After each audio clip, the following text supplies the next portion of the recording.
Di sini saya mau mengundang ke panggung dulu. Yang pertama, one of the best person in the world, terutama dalam hal open source. Yang pertama saya panggil Profesor Ono Bobo. Silakan naik ke atas, Prof. Aplaus dong buat Prof Ono. Prof Ono, yes. Silakan Prof, duduk Prof. Yes, kali ini di sini Prof, duduk ya Prof. Yes. Gimana kabarnya Prof? Mati mikrofonnya. Yang lain dulu Prof. Cek, masuk. Yes. Alhamdulillah kabarnya bagus, kenyang, habis makan. Alhamdulillah Prof ya. Habis Akhirnya makan, nyalain kamera. siap. Ini bisa dibilang pertama kali saya ngeliat Prof makan siang. Kenapa? Karena gue kalau ketemu Prof itu cuma di hari Kamis. Yang kebetulan hari Kamis itu adalah hari nongkrongnya Prof di TTS. Ya. Itu hari puasa. Dan Prof itu selalu puasa Senin Kamis. Jadi ketika gue datang ke kampus, pengen diskusi sama Prof, mau ngajak makan, nggak pernah bisa. Pertanyaannya kenapa yang lain belum suruh naik ke panggung? Oh iya, makanya ini intermezzo dulu Prof. Iya. Udah korban-korban suruh naik dulu dong. Yang kedua, silakan. Jangan gua aja yang dikerjain. Oh iya, nah ini sebenarnya gue kerjain dulu, baru yang lain dikerjain sama Prof. Oke. Oke, next. Saya perkenalkan salah satu orang yang berpengalaman di bidang dunia cloud ya. Di dunia cloud sejak tahun 2010. Dulunya backgroundnya di industri web hosting sama kayak saya. Hingga akhirnya berevolusi masuk ke industri telco. Dan menjadi salah satu orang yang cukup dikenal di industri telco. Yang lain adalah Pak Adam Aditya. Silakan Pak Adam. Yes. Ya. Gimana kabarnya Pak Adam? Alhamdulillah sehat, Mas Rio. Sehat ya. Oke. Ini sedikit cerita ya. Pak Adam ini bisa dibilang teman baik saja sejak 3 tahun lalu. Ya. Kita bisa dibilang udah lumayan banyak Pak ya ceritanya Pak ya untuk implementasi open source. Betul. Long story, different organization. Yes. Jadi Pak Adam ini bisa dibilang pengalaman di bidang open source cukup banyak, terutama dari sisi cloud dan juga implementasi DevOps dan hal-hal yang berkaitan dengan security. Jadi ini akan jadi topik yang sangat menarik dengan hadirnya Pak Adam siang hari ini. Dan selanjutnya saya akan mengundang salah satu orang yang bisa saya bilang gurunya teman-teman ya, guru teman-teman komunitas, salah satu orang yang sangat berpengalaman di bidang DevOps, melakukan banyak implementasi terutama di banyak perusahaan Jepang. Yang lain adalah Pak Fergie. Silakan Pak Fergie. Yes. Halo, selamat pagi.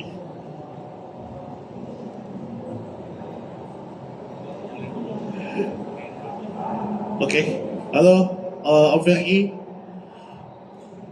Nah, nyalain dulu.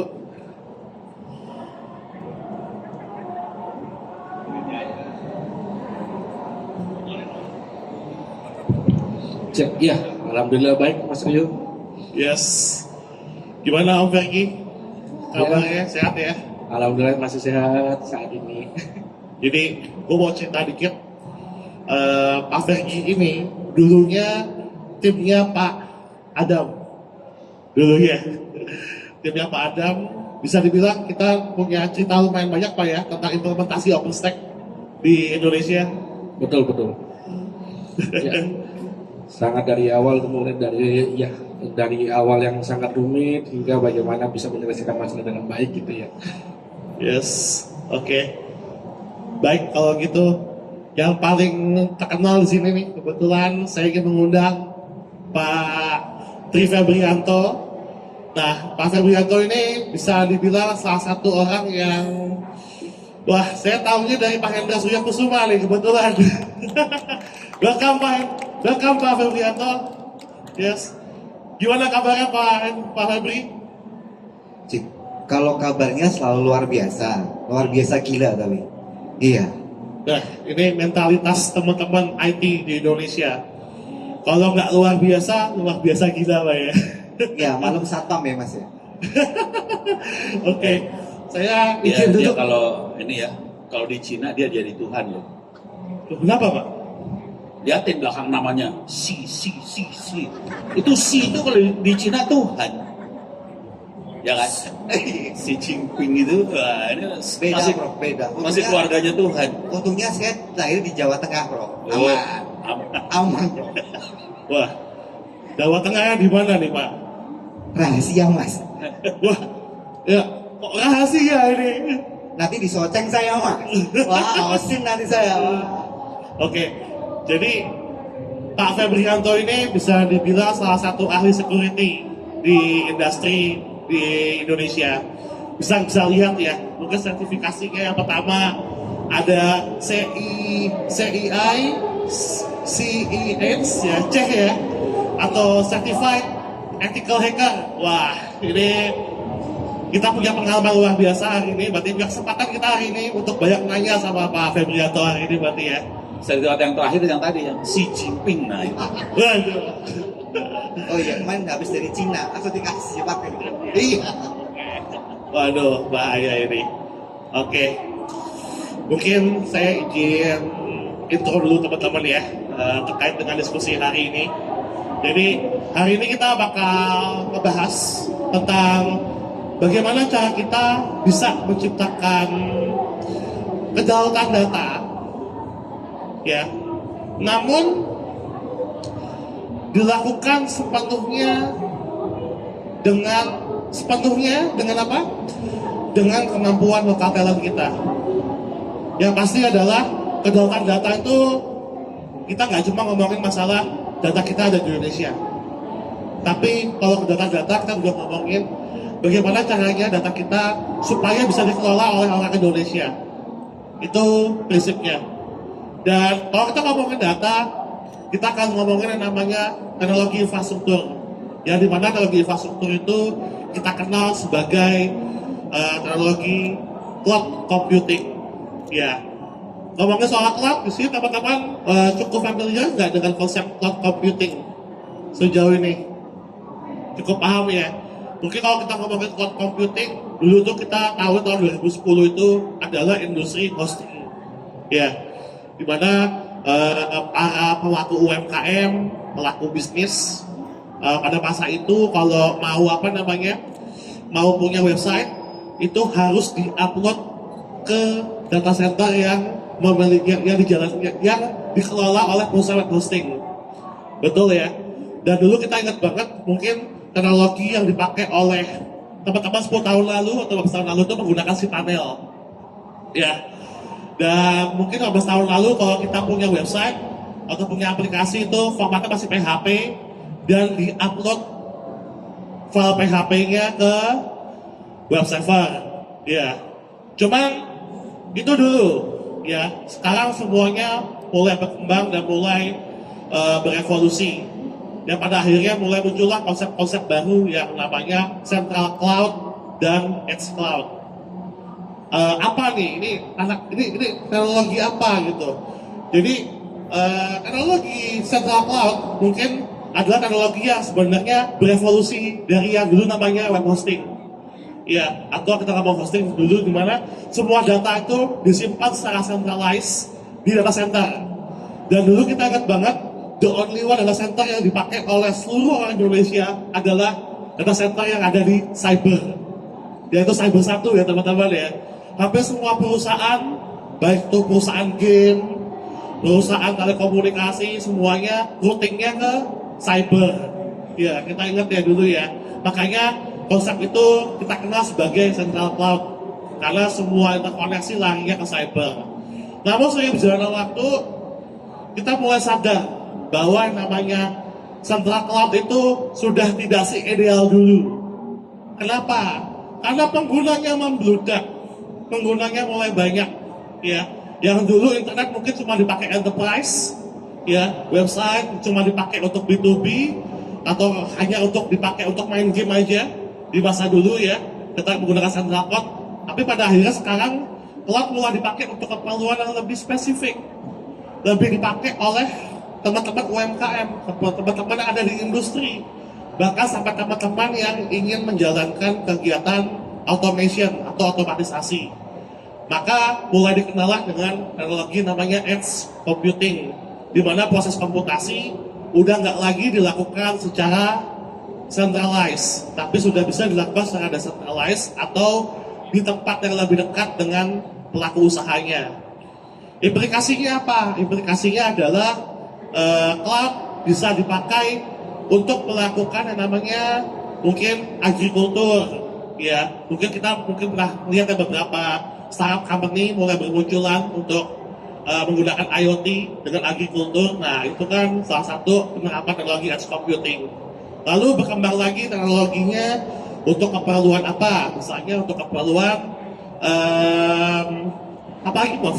Mungkin yang lainnya nih. Mungkin teman-teman ada pendapat? Ya, jadi terkait dengan penggunaan edge computing sendiri, memang ada beberapa use case yang sedang berjalan dan memang sudah berjalan ya. Yes. Salah satunya adalah smart mining. Wow. Ya, dan juga ada sekarang ini kita sedang coba menerapkan konsep smart city ya.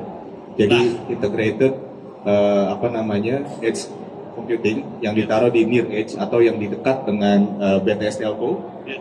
supaya mereka bisa nge-bursting signal di edge computing terpecah di beberapa titik yang memang sudah ditentukan sebelumnya gitu sih, Mas Rio. Oke, thank you Pak Adam. Siap. Tambahannya, yes. Jadi dengan adanya edge computing ini memberikan point of view tambahan ya, bahwa pada akhirnya kegiatan komputasi itu harus dekat dengan kita, ya. Makanya hari ini kita akan melakukan diskusi hangat ya bersama dengan pakar-pakar yang hadir hari ini. Jadi saya akan mengajak teman-teman untuk ngobrol-ngobrol dan bagaimana kita bisa menciptakan kedaulatan data dan juga menciptakan kedaulatan digital terkait dengan eksekusi untuk membangun edge cloud dan central cloud architecture seperti itu. Baik, mungkin lebih baik saya mulai dari yang paling tua dulu ya, Prof. Halo Prof, mic-nya di mana nih? Baik Prof, gue mulai dari pertanyaan pertama Tadi dulu. skenario-nya gini yang dari kepala saya. Ini yang muda-muda pasti akan ngomong soal teknik, banyak tekniknya nih. Betul. Jadi mendingan yang muda ngomong duluan. Jadi Waduh. kelihatan teknologinya seperti apa. Setelah teknologi udah keluar, saya akan lebih ngomong ke arah, kan udah kebahas teknologi kan, jadi saya akan ke arah tata kelola, compliance, segala gitu. Soalnya ini akan fatal urusannya tahun depan. Oke. Makanya sebaiknya lu yang ngomong duluan, bukan gue. Ya, mampus lu. Ya udah, ya. Mario, yang sana dulu dikorbanin, Mario. Oke. Gimana? Oke, ya. Oke deh kalau begitu. Kalau Prof yang ngomong, kita oke. Oke. Mungkin Prof, kita mulai dari Pak Adam dulu gimana? Oh, Pak Adam. Iya. Ya. Jadi, Ini orang-orang teknik banget soalnya. halo Pak Adam. Ya. Halo Mas Rio. Yes. Jadi di sini kita nggak satu hal Pak Adam.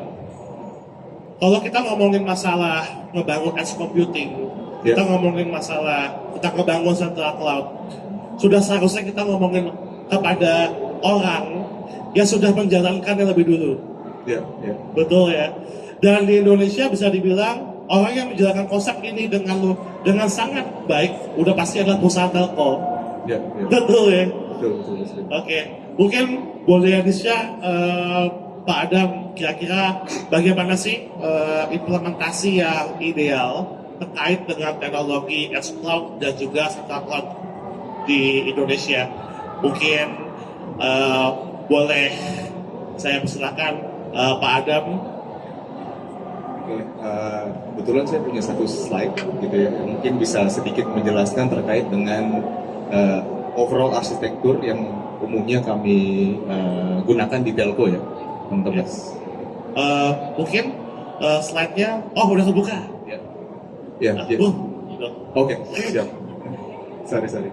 Ya, jadi terima kasih Mas Rio dan teman-teman semua. Sebelumnya perkenalkan, nama saya Adam. Ya, saya VP Head IT Infrastructure Product dari Indosat Ooredoo Hutchinson gitu ya. Mungkin kita bisa langsung ke slide berikutnya, dan ini adalah satu-satunya slide saya gitu ya teman-teman.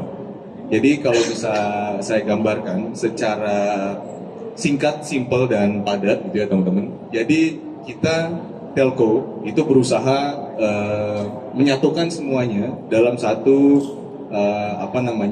tema atau dalam satu konsep yang dinamakan Sovereign Government Cloud, di mana saat ini Indosat juga sudah menjalankan hal tersebut dalam konsep B2C kami dan juga B2B kami gitu ya teman-teman semua dan rekan-rekan.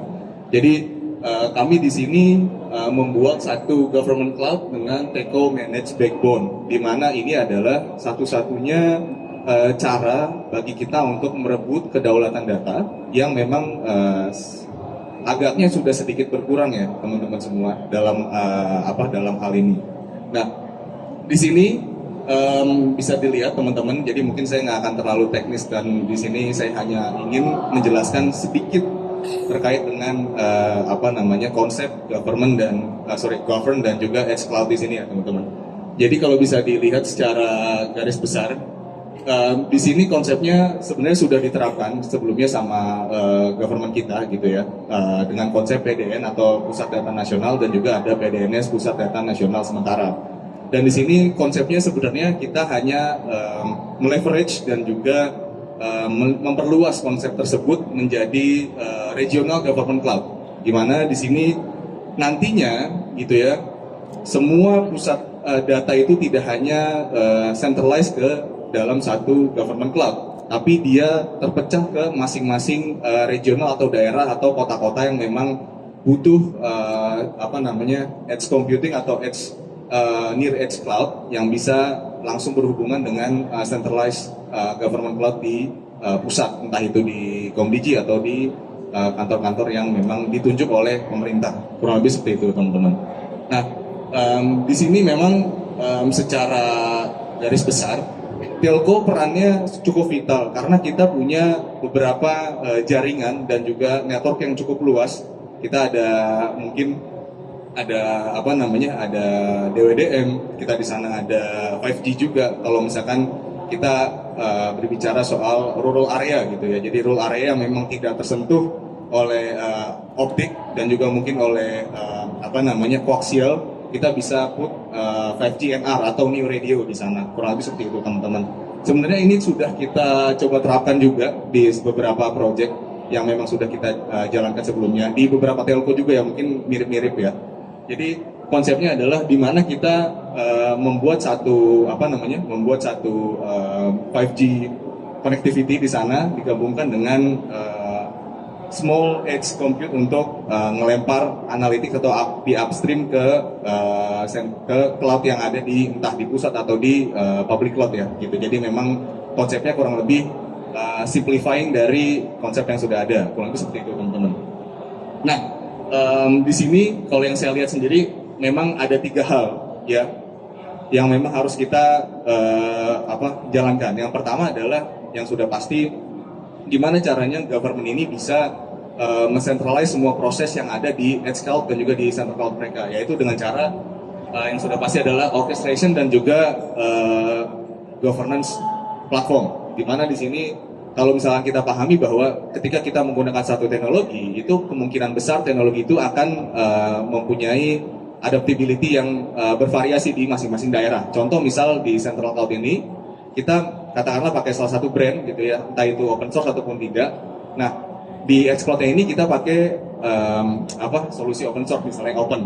Nah, di situ memang kelihatannya kita agak sulit untuk menghubungkan satu dengan lainnya. Maka dari itu dibutuhkan orchestration dan juga governance platform untuk bisa memanage itu semua. Siapa yang manage? Udah pasti instansi terkait ya dari government ya. Di sini ada government entah bisa Komdigi, BSSN ataupun instansi-instansi terkait yang memang menjadi adminnya lah atau menjadi user yang memang mengatur ini semua dan juga disebarkan atau didistribute ke beberapa edge computing ini gitu teman-teman. Nah nanti telco di sini memberikan satu services dan juga mungkin bisa co-manage di sini ya, co-manage dan juga kita bisa bekerjasama dengan government untuk bisa memberikan service berupa connectivity yang pertama, yang kedua adalah menghubungkan link in between antara edge dengan centralized dengan memanfaatkan teknologi SD-WAN. Jadi kita berhubungan tidak hanya dari sisi edge dan juga dari sisi networking, kita berhubungan satu dengan lainnya dengan konsep yang sudah diterapkan sebelumnya yaitu mesh connectivity. Jadi di sini kita bicaranya cukup luas ya teman-teman. Jadi di mana telco perannya cukup krusial di sini dan memang sudah seharusnya seperti itu untuk saat ini karena telco itu menjadi backbone untuk cloud sovereignty yang ada saat ini, karena dia yang punya jaringan, dia juga yang punya roll out untuk connectivity, dia juga yang punya cabling dan juga punya izin untuk melakukan itu semua. Dan itu dibutuhkan untuk bisa menerapkan govern di sisi edge dan juga di central cloud itu sendiri, Mas Rio. Kalau lebih seperti itu. Wah, kira-kira Prof. Ono ada pertanyaan Prof atau tanggapan terkait hal ini?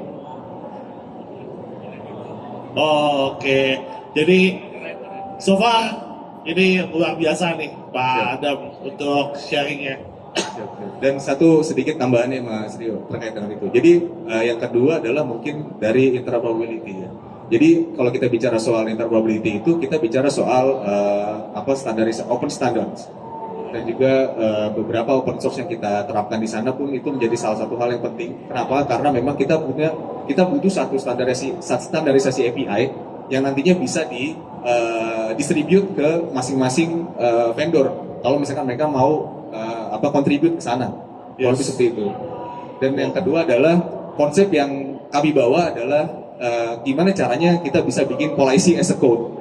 Yes. Policy as code gimana ketika dia mau menerapkan satu contoh, misal di Surabaya data IKTP misalnya gitu, gimana caranya supaya ketika dia nge-push datanya itu tidak keluar. Jadi dari pusat ini di-push secara mungkin low level code gitu ya, di-push secara konfigurasi ke bawah. Jadi nanti dia bisa distribute ke masing-masing exploit tanpa harus masuk ke masing-masing exploit tersebut, gitu sih. Wah, oke, siap. Ini bisa sebenarnya di otakku udah banyak pertanyaan nih sebenarnya. Tapi daripada kita lempar pertanyaannya, kita simpan dulu pertanyaannya, ya. Biar kita berikan kesempatan untuk Om Fergie nih untuk bisa menjelaskan secara detail bagaimana selanjutnya. Oke. Sebelumnya thank you banget Pak Adam untuk sharingnya terkait dengan bagaimana kita membangun infrastruktur yang optimal dan juga sesuai dengan standar yang sudah berjalan selama ini ya Pak Adam ya. Dan kita bisa lihat tadi dengan sangat clear bagaimana sebuah perusahaan telco membangun sebuah sistem yang sangat secure dan juga memiliki kemampuan untuk berhubungan dengan berbagai macam platform ya, interoperability-nya. Dan tentunya ini membutuhkan orang yang luar biasa di baliknya. Bisa dibilang tim engineering ya Pak Adam ya. Dan kebetulan di sini kita kedatangan Pak Fergie yang bisa dibilang salah satu tim engineering yang mengerti nih kira-kira bagaimana untuk membangun sistem yang bisa saling terintegrasi. Halo Pak Fergie. Halo Mas Rio. Oke, jadi gimana Mas Fergie dengan melihat apa yang Om Adam share tadi, kira-kira aku langsung tanya dulu ya Mas Fergie ya untuk di awal ya. Kira-kira menurut Mas Fergie bagaimana teknologi ini bisa diimplementasikan oleh kita nih, orang-orang yang mungkin seperti mahasiswa ya, di tempat kita ada mahasiswa dan juga ada profesional-profesional muda.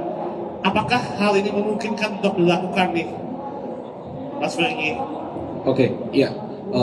Terima kasih Mas Rin. Mungkin sebelumnya perkenalkan dulu, nama saya Fergie Adiana.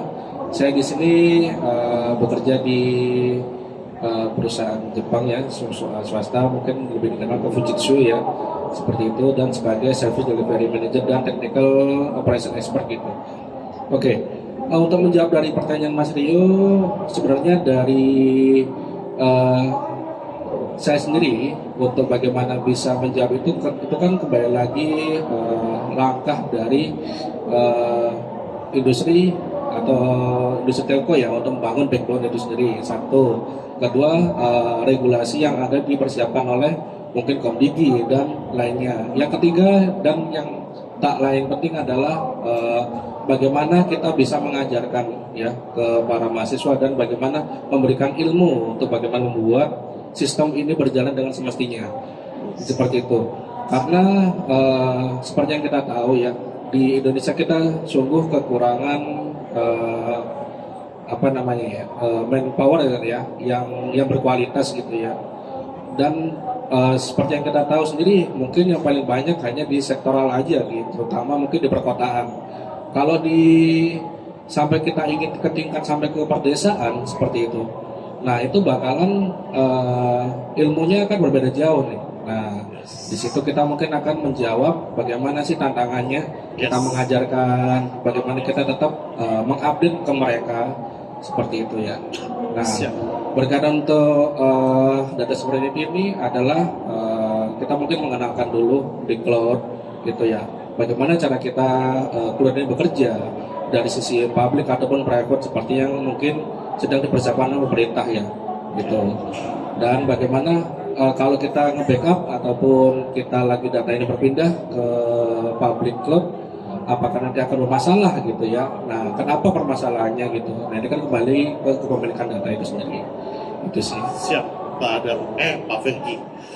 Oke, Pak Fergie, thank you ya untuk tanggapannya. Mungkin Pak Fergie bisa sharing nih ya, bagaimana sih implementasi yang paling realistis untuk teknologi edge cloud dan central cloud untuk di Indonesia. Berhubungan Mas Fergie kan udah punya banyak pengalaman ya dari sisi DevOps dan juga DevSecOps. Mungkin boleh sharing nih Mas Fergie. Ya, mungkin kita lihat dari diagram dulu ya. Ada presentasi saya sih bisa. Di next aja ini. Ya, di next. Oke, ya ini pendahuluan dari saya. Next. Ya, nah di sini.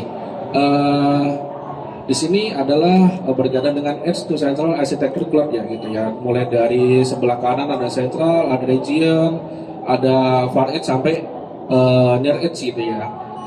Nah, di sini bahkan sampai ke bagian ke BTS atau station gitu ya. Nah, ini adalah ruang lingkupnya telco gitu. Kita berkaitan dengan edge ataupun ke central core itu adalah kembali ke backbone. Backbone-nya apa? Ya, mungkin kita tersambung dengan kabel atau tersambung dengan sinyal gitu ya, BTS itu. Nah, kembali lagi seberapa cepat latensi, seberapa jauh ya gitu. Semakin jauh pasti latensi semakin tinggi gitu ya. Semakin dekat semakin cepat kita mengakses data, mengakses informasi kita, mendapatkan kecepatan data ya gitu ya. Nah untuk implementasinya dari saya ini cukup ngomong rumit itu tidak juga gitu ya, kembali lagi ke regulasi ya. Tapi kita melihat dari Ubuntu ini juga sebenarnya udah diterapkan ya di Eropa sama di Jepang salah satunya. Nah ini untuk kalau di Jepang untuk koneksi 6G dan untuk di Eropa itu sudah diterapkan di 5G. Dan kita nggak ngebahas ke sana dan kembali lagi ini kelebihan dan kekurangannya dari Edge Central Architecture ini, bagaimana kita bisa bersinergi dari regulasi pemerintah sampai ke telco dan bagaimana kita implementer sebagai integration ya, itu membuat untuk itu terjadi gitu. Dan berkaitan untuk kesulitannya adalah itu adalah backbone. Kembali lagi ya, di sini tidak seluruh Indonesia itu kita terhubung. Contoh di daerah Maluku atau Papua itu hanya 60%. Itu pun masih ada tidak mendapatkan informasi. Bahkan di Jawa pun masih kurang dari 90%. Seperti itu ya. Nah, beda lagi jika semuanya informasi ini sampai ke perdesa-perdesaan. Jika kita akan bisa membuat edge to central core architecture yang saya tampilkan ini, itu akan menjadi kenyataan. Failover jika the central terjadi bermasalah, dia akan berpindah ke region. Ataupun dia sudah ada HA-nya di mana-mana gitu ya, dia udah jalan, maupun sampai jika database dia dicuri pun sistem ini akan berjalan secara seperti mungkin blockchain gitu ya. Jadi data itu tidak akan bisa diambil gitu ya. Nah, oke, bisa di next satu kali. Nah, di sini penerapannya adalah kalau dari saya melihat pengembangan kedepannya itu menggunakan All-Photonic Network. Ya, seperti kita ketahui, kita di jalan menggunakan fiber ya. Nah, jika kita sudah menggunakan All-Photonic ini, kembali lagi ini teknologi yang baru. Ini adalah mungkin salah satu lampu punggungnya nanti untuk sebagai 5G Advance ataupun 6G yang dari hulu ke hilir itu menggunakan kecepatan setidaknya minimum 800 G sampai hingga kapasitas yang paling tinggi adalah 1,8 untuk saat ini teoritis, dan itu sedang diuji oleh beberapa perusahaan gitu. Nah, ini adalah di beberapa perusahaan seperti di saya pengujian itu Ubuntu digunakan gitu ya, open source. Bahkan dari teknologi open untuk interkoneksi terminal ataupun hingga ke jaringan network itu pun open ya, bukan proprietary lagi gitu ya. Jadi dia open.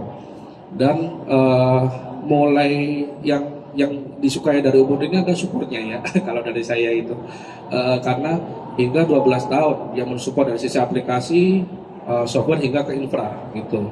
Nah, di sini adalah pengembangan untuk berkaitan untuk edge sampai ke central cloud adalah kita pasti akan menggunakan untuk seperti private 5G dan beberapa teknologi ataupun service lain-lainnya nanti jika digunakan.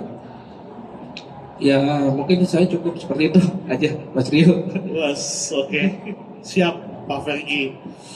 Wah, ini makin seru nih. Selanjutnya, saya akan bertanya nih dengan Pak Febrianto. Halo, Pak Febrianto. Halo, siap Mas Rio. Oke, Pak Febrianto. Aduh, gue gak enak ngomong nih kalau ada foto nih. Soalnya dari ngomongnya semua terdakwa ya. Oke, tadi kan kita udah banyak dengar sharing ya dari Pak Adam, Pak Fergi, bagaimana kita membangun infrastruktur edge computing dan juga membangun infrastruktur central cloud. Tadi kita dapat point of view ya, ada banyak endpoint ya, ada banyak jalur ya kan, dan ada banyak sekali aplikasi yang saling berkomunikasi. Betul Pak ya. Dan tentunya ini akan menjadi hal yang berdampak terhadap cyber security. Saya di sini mungkin minta pendapat dari Pak Febrianto nih. Seperti apa sih upaya cyber security yang tepat untuk diimplementasikan untuk skala edge computing dan juga untuk skala central cloud? Silakan Pak. Baik, terima kasih Mas Rio. Ya, Yes. nama saya Febrian ya. Saya CEO dari Jagamaya. Yang dimana tadi saya melihat banyak titik, banyak endpoint itu menarik sekali. Kalau saya dulu ya, kita kacamata mantan maling ya, mantan maling siber maksudnya. Saya udah tobat sekarang. Ya. Jadi banyak sekali endpoint atau jalur yang bisa kita jadikan target. Yang dimana kebanyakan titik terlemah itu ada di rantingnya. Ini di pusat nggak usah tanya ya kan. Tapi tidak semua kebocoran dari pusat. Justru kebocoran itu dari rantingnya. Maka apa sih yang harus kita lakukan untuk itu? Ya dimana kalau kita bicara tentang threat itu tidak hanya dari eksternal, justru lebih mengerikan di insider threat ya, di internal. Yes. Jadi yang pertama adalah visibility dan koordinasi. Jadi kalau kita bicara tentang visibility, untuk monitoring terpusat itu sudah tidak menjadi tidak prefer lagi ya, karena kan semua sudah ada ranting dan sebagainya ya. Sehingga untuk security operation center itu harus di level regional, jadi kecil-kecil. Namun secara koordinasi perlu ada yang namanya threat sharing. Tetap akan terpusat, tapi kita bicara tentang threat apa yang terjadi, gitu ya. Tidak hanya sektoral saja tidak, tapi memang harus ada threat sharing. Nah, disitulah dimana untuk SOC secara terpusat itu sudah tidak relevan. Maka memang visibility-nya harus sampai ke region-region ya, yang titik terkecil ya, yang terluar gitu ya. Gitu. Karena tadi kita harus bisa menghalau threat dari mana saja. Yang kedua, kemampuan untuk incident handling dan forensik. Jangan cuma kalau ada insiden dimatiin aja, tidak. Tapi kita harus membangun kapasitas bagaimana insiden handling yang tepat, dan kita juga harus bisa tahu root cause analisa seperti apa. Kadang kan ransomware udah matiin aja dulu, habis itu salahnya kan orang langsung nggak boleh matiin. Kan ada handling yang baiknya gimana. Habis sudah instalasi ulang selesai. Padahal harusnya tidak seperti itu. Maka kita harus bicara tentang bagaimana kita nge-trace, bagaimana kita handling, dan bagaimana kita forensiknya. Harus kita tingkatkan untuk kapasitas seperti itu. Ya. Dimana di Indonesia ini teriak dulu, ya, baru tahu ternyata yang dilakukan dia salah. Atau awareness ya, kalau nggak ada insiden, nggak butuh security. Ya.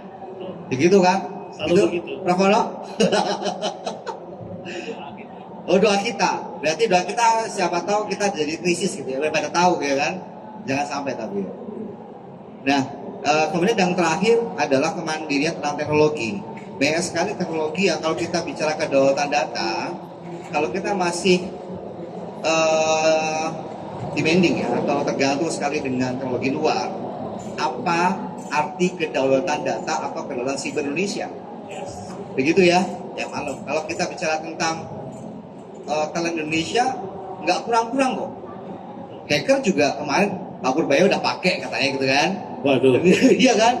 Nah, Jadi Pak Pur di sini nggak ya? dan juga kalau kita bicara itu, maka kita bisa kok membuat teknologi sendiri, yang dimana di open source kan, dan kita gunakan. Betul. Gitu ya. Contohnya kalau bicara Ubuntu, saya udah pengguna Ubuntu di tahun 2005. Waduh. Sampai hari ini saya masih pakai Ubuntu karena tadi fleksibel dan juga supportnya tadi. Dan kalau dibicara tentang ofensif dan defensif, dan juga itu mampu kok untuk mengakomodir kebutuhan kita. Ya. Open source ya. Kedua, teknologi yang kita bangun banyak sekali. Ya ciptaannya Om Ono kurang apa sih gitu ya, banyak ya Om. Waduh. Banyak nih beliau. Banyak. Beliau kan dia suhu ya kan. Betul. Nah, jadi sebenarnya tadi ketergantungan kita terhadap teknologi luar yang membuat kita tidak bisa berdaulat. Yes. Gitu. Persis. Nah, jadi ya sekali lagi apa yang saya lakukan itu satu, visibility yang terdistribusi tapi tetap akan terpusat untuk threat sharing. Betul. Kedua, kapasitas untuk insiden handling dan forensik digital. Yes. Dan ketiga adalah kemandirian teknologi. Bos. Terima kasih itu aja. Waduh, Pak Febrianto. Tepuk tangan dong, Pak Febrianto dong. Tepuk tangan. Gila. Memang kalau kita ngomongin masalah kedaulatan data, balik lagi teknologinya itu punya siapa? Ya. Jadi percuma kalau kita ngomongin masalah kedaulatan data, tapi security-nya masih pakai teknologi dari Israel ya. Ada yang tahu? Bercanda. Oke. spesial nih selanjutnya nih. Saya punya pertanyaan yang sudah saya simpan dalam hati saya buat Prof. Ono. Halo Prof. Gue bikin pertanyaan aja deh. Jadi Prof, opsinya mau gue tanya atau tanya mereka semua? Enggak, pertanyaan lu apa? Pertanyaan lu ya. Oke Prof. Ya pertanyaan gue simpel lah Prof. Kita kan di sini melihat kalau yang namanya teknologi itu sebetulnya yang open source sudah ada ya masuk Indonesia. Oke. Ya teknologi udah ada. Ya terus enterprise pun juga ada. Kebetulan kita dapat kedatangan Rupert di sini dari Canonical. Halo Rupert. Can you speak Indonesian? Of No? course, cannot. Should we speak in English or Indonesia? Indonesia. Yes. Oke. Ya, jadi bisa dibilang secara enterprise juga ada ya untuk open source ya. Dan masalah satu lagi nih Prof. Coba. Kira-kira gimana sih kita bisa menyiapkan orang-orangnya untuk Apa? bisa menyiapkan Oh, orang-orangnya? menyiapkan. Iya Prof. Karena tentu aja kita kalau pengen bikin edge computing dari Sabang sampai Merauke ya Prof ya, pasti kan pertanyaannya sama, orangnya dari mana sih? Gitu. Dan gimana kita bisa ngebangun orang-orang itu gak semua dari Jakarta. Ya. Kalau bisa orang-orang itu ya datangnya dari kota mereka sendiri, kontribusi buat kota yang mereka sendiri Betul. gitu. Ya. Jadi kalau bisa ya dibangun Pintar lagi. juga dia. Nah, kira-kira dari Prof sendiri nih, gimana pendapatnya Prof? Nggak, mindsetnya dulu ya, cara berpikirnya. Kalau saya tujuan akhirnya adalah kedaulatan, supaya kita bisa berdaulat, bisa mandiri, kita tidak dijajah. Itu yang pertama, poin yang paling mendasarnya itu. Di bawah itu nanti ada 3. Kalau orang teknologi tahu, jadi kalau kita sebagai orang teknologi tahu, ada people, proses, teknologi. Ada 3 makhluk ini yang harus diurus nih. Oke. People tadi urusan SDM supaya bisa menggelar ini semua. Teknologi nanti kita bahas teknologi ya. Tapi kira-kira cara berpikirnya kira-kira gini. Kalau kita pengen supaya bangsa ini bisa IT-nya digelar dengan mudah, ini ada orang Indosat soalnya, jadi gimana gue gitu ngomongnya? Netral ya. Ini kalau kita buka-bukaan kita bisa ngelihat di AdWords performance, blank spotnya banyak nih. Tapi bukan salah Indosat, karena emang bangsa Indonesia nggak punya duit. Jadi kan Indosat kan cari cuan juga ya. Jadi mana mau dia pasang BTS di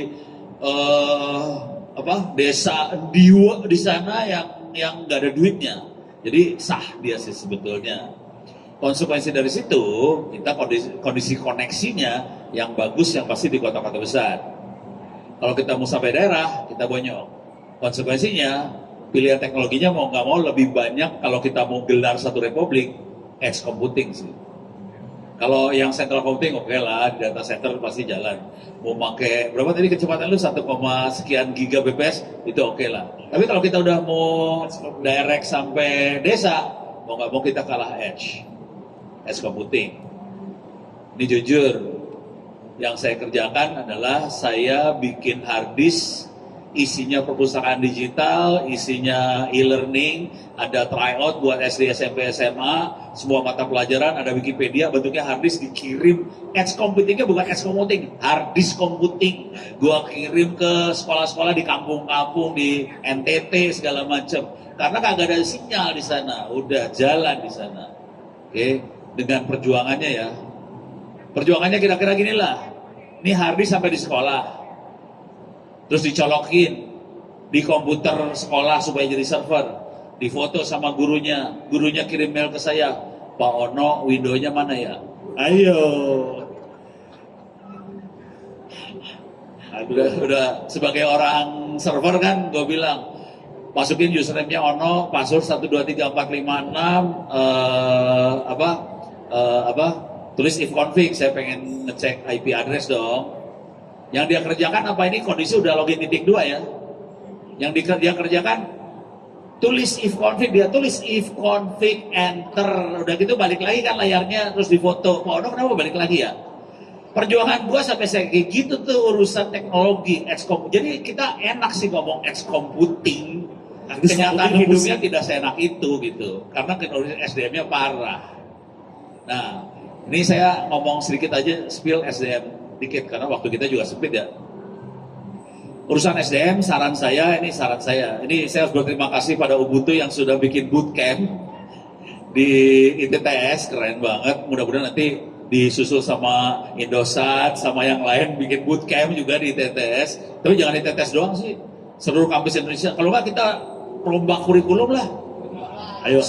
Supaya edge computing, apapun computing ini, yang pakai open source masuk ke dalam kurikulum supaya kita kuat dari sisi orang. Setuju, Prof. Ya, kalau mau gelo sih bisa cek di Google Drive saya nulis, nggak tahu udah berapa buku sih, udah ada puluhan buku di situ. Satu buku gua tulisnya sehari 150 halaman, jadi ya gua kasih free aja. Nah itu kita bisa kayak gitu. Dan juga saya kasih kampus, bukan saya, ITTS bikin opencourse.itts.ac.id, ada kuliah jaringan segala macam, cyber security. Gue pengen nanya sama lu lah, ini orang cyber security biar sedikit nempeleng dia kan nggak apa-apa. Gas, Prof. Gue nanya nih, ini di open course ITTS ACD, oke, free, kagak bayarnya pakai doa, habis sholat doain. Ada 38.500 orang yang daftar ke kuliah-kuliah itu ya. Ada cyber security, ada networking, ada cloud computing, apa segala macam. Yang bisa, ini boleh ujiannya berkali-kali, copy paste, nyontek, copy paste ke ChatGPT, silahkan. Oke, yang dapat nilai 90 berapa orang? Bisa nebak nggak lu? 100. Yang benar dia, dari 38.000 yang bisa lulus dengan kondisi boleh nyontek berulang-ulang 66 orang. Ini cyber security. Yang jaringan kurang lebih sama, kalau AI cuma 2 orang. Jadi ini udah free separah itu gitu kondisi SDM. Nah itu PR kita semua. Kalau saya cenderungnya supaya bangsa ini pintar, kita rubah kurikulum, gurunya kita beresin, dosennya kita beresin. Kalau ada iming-iming bahwa ini nanti akan membuat rezeki Anda lancar, mereka akan belajar sih. Nah ini kan dari Indosat segala macam udah mulai ngomong nih, oke, ini ada kesempatan buat memperbaiki harkat dan derajat, ya udah pada belajar karena mereka kan pengen lebih naik hidupnya. Itu dari SDM. Sekarang dari tadi kan people, teknologi ya, teknologi edge ya. People udah kelihatan, sekarang proses. Yang dari tadi nggak dibahas sebenarnya. Ini yang fatal sih. Gue udah tahu lu bakal ngomong apa soalnya. Makanya gue lebih ngomong ke proses. Kita punya masalah besar sih sebetulnya. Proses paling gampang ngelihatnya SOP. Proses yang agak naik dikit adalah policy kebijakan. Lebih naik lagi ada yang namanya peraturan pemerintah, lebih naik lagi ada yang namanya undang-undang. Nanti kalau di internasional ada standar ISO 27001, 31000 segala macam. Yang seringkali kita skip waktu kita mendesain teknologi. Yang masalah dengan Republik ini kalau mungkin di swasta juga tetap diperlukan hal-hal seperti ini. Contoh paling sederhana gini lah. Undang-undang apa aja yang bakal kena ke cloud? Mampus gua. Hah? Clear, coba.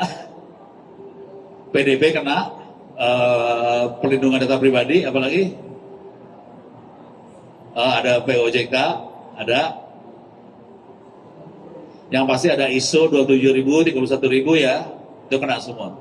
Pertanyaannya, waktu mereka bikin semua, oke, yakin nggak infrastrukturnya ini comply? Aduh. Lu enak aja ngomong. Coba lu gelar. Comply apa kagak? Ke undang-undang. Urusannya penjara soalnya. Dan penjaranya nggak main-main nih. Denda kalau Anda melanggar undang-undang PDP Dendanya berapa? Lu tahu nggak dendanya berapa? Lu mampus lu. Oke, 3% lu. Gua beli 5% deh. Ini Pak, ini undang-undang ngarang makanya. Deh, nggak tahu Pak. Oke. Lu kalau melanggar, ini PDP ya, PDP adalah perlindungan data pribadi. Ini urusannya kalau karena ini corporate 50M dendanya, kalau pribadi 5M plus penjara ya. Plus kalau peraturan pemerintahnya akan ditandatangan awal tahun 2026 ini loh, hati-hati. PP-nya ditandatangan, ini kacau nih. Oke, jadi nggak sembarangan nih PP ditandatangan, lu tidak comply, kacau. Dan PP ditandatangan urusannya 2,5% dari revenue. Dan operasi kita akan di freeze. Mati lu.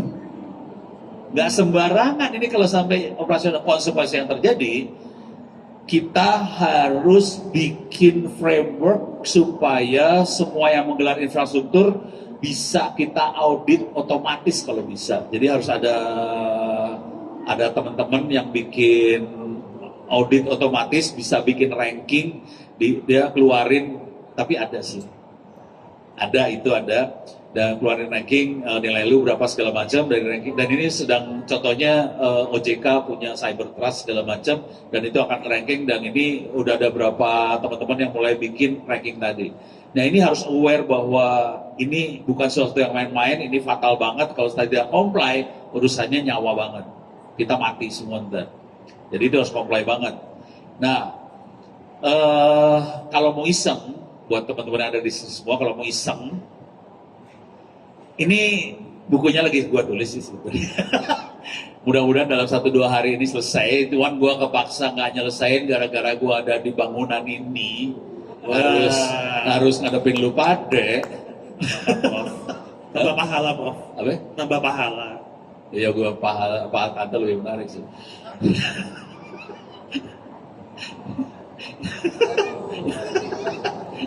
Jadi nanti bukunya judulnya kira-kira buku panduan untuk comply ke undang-undang PDP, gitu ya. Itu 300 halaman, sudah selesai ditulis sih sebetulnya, lagi dibenerin layoutnya aja supaya bagus. Ya kalau besok selesai ya gua rilis besok.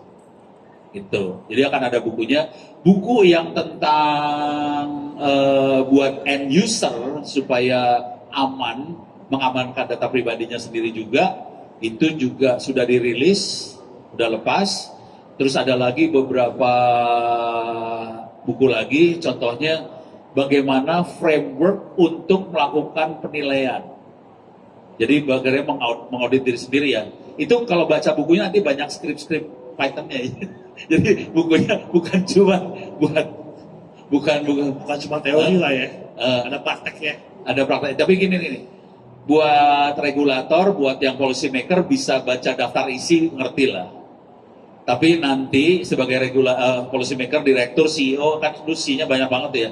Yang punya banyak C tadi, kan harus berinteraksi sama orang-orang IT. Dan orang IT kayak saya kan brengsek biasanya ya.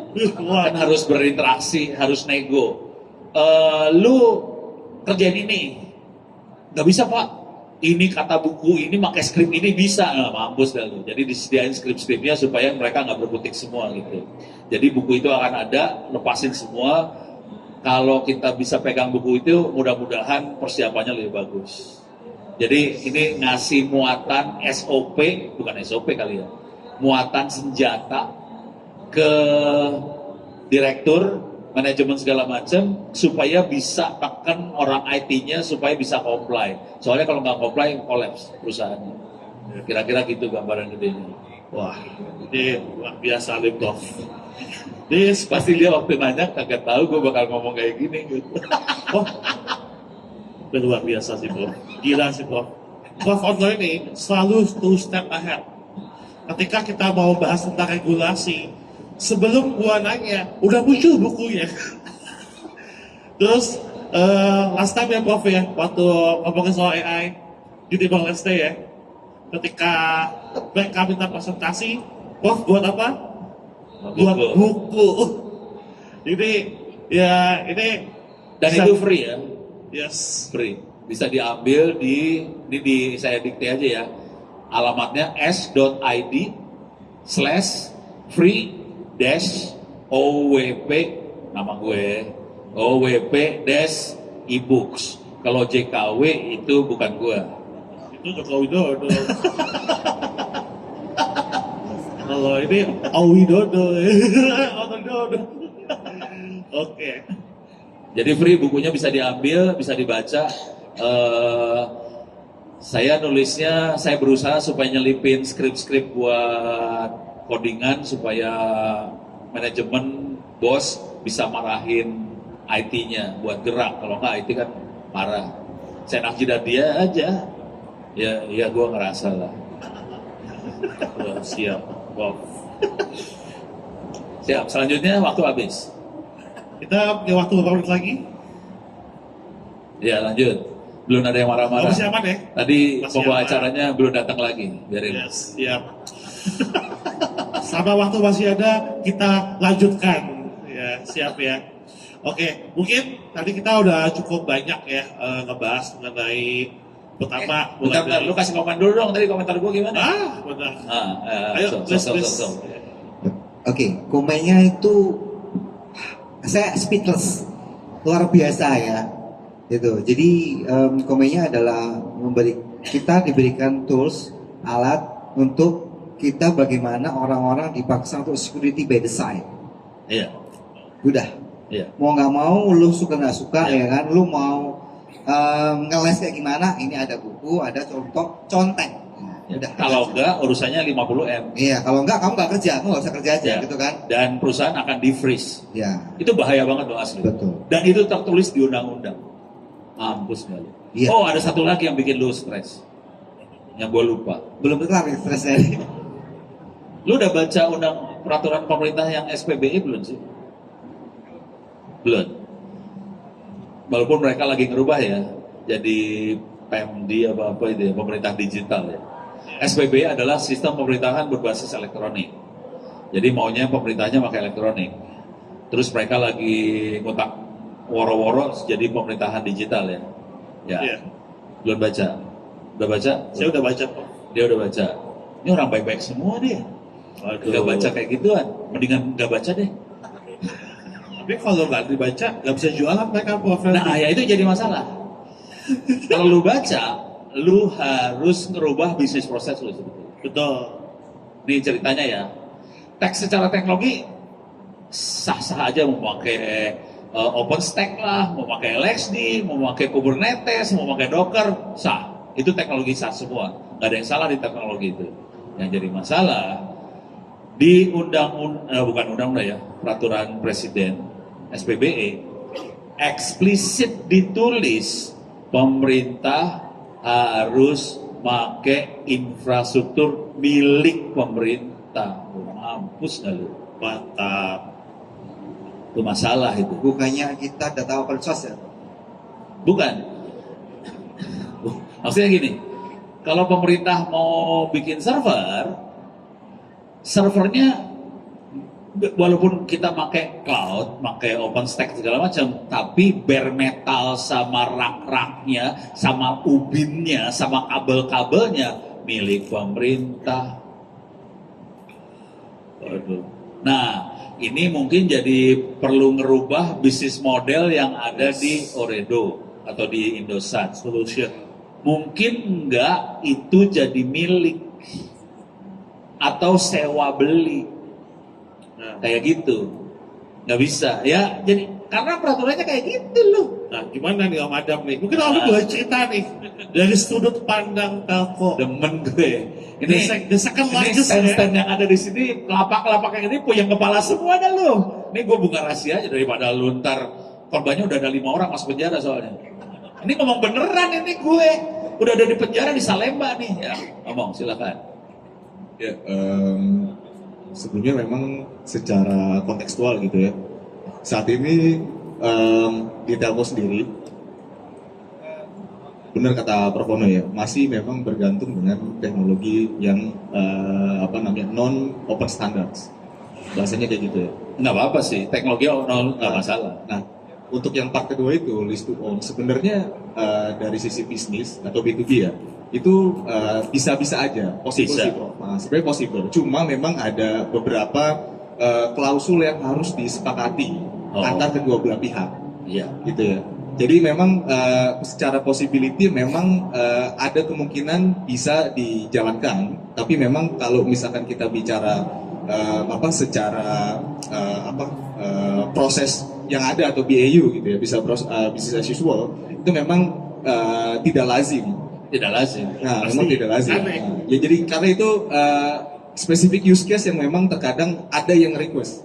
Iya. Ya, terutama dari public sector dan government yang terutama ya, Ya, seperti itu sih. Nah, Ya. Selalu kan Karena- rata-rata seperti itu. Karena itu ada peraturannya yang Betul. mereka kepaksa jadi request seperti itu. Betul, Dan betul. kalau mereka pakai third party, Ya. misalnya Indosat dilihat sebagai third party, orang-orang ini masuk Salemba. Dan ini sudah 5 yang masuk Salemba, jangan Iya, khawatir. iya, iya, iya. Itu aja masalahnya sih. Siap, Jadi masukkan aja buat teman-teman yang ada di floor ini semua. Iya, iya, iya. Kalau buat swasta mungkin nggak apa-apa ya, swasta. Kalau Iya, swasta mungkin OVP aja sih. Kalau untuk enterprise sih sebenarnya nggak ada masalah Nggak sih. salah. Cuma Karena pemerintah ada kata-kata milik pemerintahnya nah, gitu ya. yang miliknya itu sih sebenarnya Iya. yang akhirnya membuat itu menjadi use case yang khusus ya, special use case jadi. Dari sisi security kira-kira gini, kenapa mereka harus milik? Karena mereka akan hosting data pribadi publik bangsa Indonesia, KTP apa segala macam. Ya. Agak susah dia untuk mendelegasikan itu ke operator. Jadi dia pengen punya milik dan mereka pengen handle itu semua sendiri datanya. Karena masalah kedaulatan datanya itu sih. I see. Jadi mereka itu berusaha untuk sebagaimana caranya nge-login semua data agar tidak Iya. benar-benar keluar Ya, dari jalur atau mungkin Iya. dari ini ya. makanya nggak mungkin sampai ke Amerika diambil Trump itu nggak mungkin banget. Iya, iya, iya. Terus ada bocoran satu lagi, boleh gue buka di sini nggak sih? Selama kada kamu apa sih, Prof? Gue rekam sih, gue ngerekam diri sendiri sih. Apa kalau begitu, Prof? Jadi gue kemarin ngobrol sama Bu Mutia kan, dia komplain, no, gue harus bayar lisensi 7T. Oh, jujur deh, Prof. Jadi sebenarnya gampang kan solusinya, ya udah kita bikin sendiri, kita pakai ponsel, selesai masalah ya. Itu aja sih sebetulnya. Jadi pemerintah punya masalah juga dari sisi lisensi. Kalau kita tidak pakai yang open source, itu sih. Nggak main-main, itu 7T ya dari Komdigi, belum yang dari Dignas, Belum yang itu, Prof. mana? Yang lain-lainnya, Oh, Prof. yang lain-lainnya. Baju, ya. baju coklat, baju... Yang masalah bukan itu sebenarnya. Yang paling masalah buat gua itu semua gua bayar pakai pajaknya gua sakit hati, itu aja sih, itu masalah di guanya itu aja sih. Yes. Setuju ya? Setuju, Jadi Prof. Setuju. apa yang harus kita lakukan pada Republik Indonesia? Nggak berani ngomong. Ya, sebetulnya Moderatornya speechless juga. sebenarnya ingin menyampaikan, tapi saya tahu ada hukum. Ada batas-batasan dalam menyampaikan. Ya. Kok gua santai aja sih, lu parah lu banyak jadi orang. Woi. Prof, foto pas depan masih panjang soalnya, Prof. Ya. Lu Padam udah pengen ngomong, lu apa ngomong? Ayo, Prof, ayo, Padam mungkin. Ya, kalau mungkin dari saya secara netral ya gitu, saya nggak bawa organisasi. Iya, iya, iya. Ya. Memang kalau kita bicara secara holistik gitu ya, kita itu terkadang agak sulit untuk menerapkan hal yang berbau open source. Bukan karena mereka tidak mau, tapi karena memang satu yang tadi ya Prof Ono bilang adalah terbentur oleh regulasi. Yang kedua adalah terbentur oleh SDM. SDM. Ya. SDM. Yang ketiga adalah terbentur oleh pemahaman akan teknologi itu sendiri. Itu Iya. yang menjadi kesulitannya. Makanya kenapa di beberapa project government itu rata-rata ada satu klausul atau ada satu requirement di dalam kata kotornya itu adalah babysitting ketika penerapan itu terjadi. Oh, Gitu. gunanya apa? Gunanya adalah agar si orang yang nantinya akan diberikan tanggung jawab ini itu bisa sepenuhnya menjalankan secara secara lancar gitu ya. Dan standarisasinya itu sudah baku atau SOP-nya sudah baku sih gitu. Ini teorinya sih benar kayak gitu sih. Nah iya makanya itu Prof. Teorinya benar. Makanya Kejadian serunya memang kira-kira terkadang gini. suka Ini gue berbeda. buka-bukaan aja ya. Iya betul Prof. Saya setuju. Jadi memang ada kayak gituan dan memang ada proses training apa segala macam Betul, ke betul, ininya. Kejadiannya tuh gini kejadiannya. Gak usah sebut instansinya ya. Karena instansinya punya bedil, jadi berapa ya gue? Ya, itu mah udah tahu gue siapa. Cuma 2 punya bedil. Banyak lah di dalamnya kan banyak. Tapi kira-kira gini kejadiannya, lu bayangin, lu implement infrastruktur, lu kasih training tuh orang-orang itu, udah selesai, operasional kan? Yang sini kan nanti tinggal gini aja, mas-mas, ini ada request dari Bapak Presiden, tolong dong ini, gini, makanya petunjuk aja, tolong dong, nah udah deh. Jadi proses trainingnya jadi hilang juga sih. Jadi kejadiannya itu sih salah satu yang Betul. Dan itu memang sangat sangat normal sih terjadi dan udah beberapa kali atau mungkin bukan beberapa kali. Jadi majority lah ya. Majority kurang lebih agak menjurus ke arah sana sih. Gitu dan ya. Yang kesalnya gini sih, kesalnya nih. Ini gue boleh curcol kagak sih? Nah, Aman, iya, aman Prof. Aman Prof. tapi gue kalau nyebut nama produk kelihatan instansi yang mana. mungkin dari originnya aja Prof. Gue gak akan nyebut produknya ya, tapi Produk kira-kira origin. gini lah. Nama negara aja Prof. Ini bukan cloud. Jadi bukan infrastruktur sih. Ini aplikasi. Lebih ke arah AI. Oke. Institusi ini beli harganya 2 digit. Oke. Arahnya Juta. AI. Juta atau M? Hah? Juta atau M? M lah lu gila juta. Sejak juta mah kagak level kali. Hanya memastikan Prof. Ini 2 digit M. Menterinya ngamuk-ngamuk nih ke anak-anak ini. Lu kan udah gue beliin software ini 2 digit M. Oke. Tolong dong kas. Ini kalau AI kan kita lihatnya forecasting Betul. sama klasifikasi ya. Betul. Dan menteri segala macam butuh forecasting, misalnya program apa yang cocok buat bangsa Indonesia, kira-kira kayak gitu kan. Betul. Ini anak-anak ini nggak bisa ngeluarin, udah dikasih software yang 2 digit M. Udah gitu manggil konsultan nih. Lu tahu sendiri konsultan kalau AI segala macam ya, Iya, kan memang. pilar yang keluar, pilar, nggak keluar hasil kan. Lu bayangin, lu ditarik presentasi pilar, mampus lu. Udah gitu panggil Ono kan, Ono datang. Ya, oke. Masalah lu apa? Gini. Oke, kita training. Buka laptop semua, gelar. Buka laptop, download. Ini AI ya, mesin learning. Lu download software namanya Orange Data Mining, free, gratis, nggak usah bayar. Oke. Belakangnya Python nih, download kan, terus install, jalanin. Kalau lu pernah pakai Orange kan? Belum. Belum. Lu orang baik-baik semua di sini mah. Udah download Orange itu programmingnya kayak klik drag gitu. Klik drag sambung. Jadi grafik. Nggak ada No code gitu kan? Hah? Low code. No code. No code ya. No code, klik drag. Terus lu punya data nggak? Punya data file Excel gitu ya. Upload terus tinggal pakai modeling, pakai linear regression apa langsung keluar forecasting kan? Terus cuma gini aja Pak No. Emang cuma gini doang, gratis lagi. Gitu. Yang sakit hati apa? Kita harus nalangin yang 11 M, belasan M tadi kan sakit hati. Iya. Jadi yang gratis lebih ini memang Prof. Lebih membantu ya. Jadi sebetulnya. intinya sih kalau lu kagak ngerti itu bikin masalah. Betul. Karena akhirnya beban biayanya kita yang nanggung. Kita yang nanggung kan? Betul. Emang lu belasan itu dua digit M itu supaya yang bayar.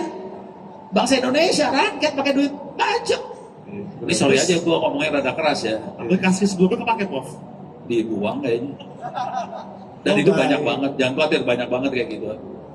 Berarti yang gratis malah bisa ya Prof. Jangan khawatir gua ngomong kayak gini udah ditegur gua. No, kalau ngomong lu jangan terlalu vokal dong, udah ditegur gua.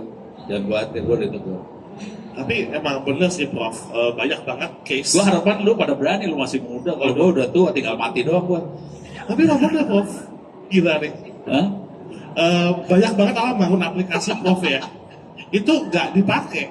Ya kita bangun aplikasi, ada beberapa instansi buat aplikasi nggak dipakai. Akhirnya balik ke aplikasi gratisan. Ya. Balik ke aplikasi. Kita lagi ngomongin eskommuting nih sekarang. Oh iya benar-benar. Ya, lu ada komentar apa lu? Oke. Ini kok gua jadi moderator yang ngomong? Boleh ngomong.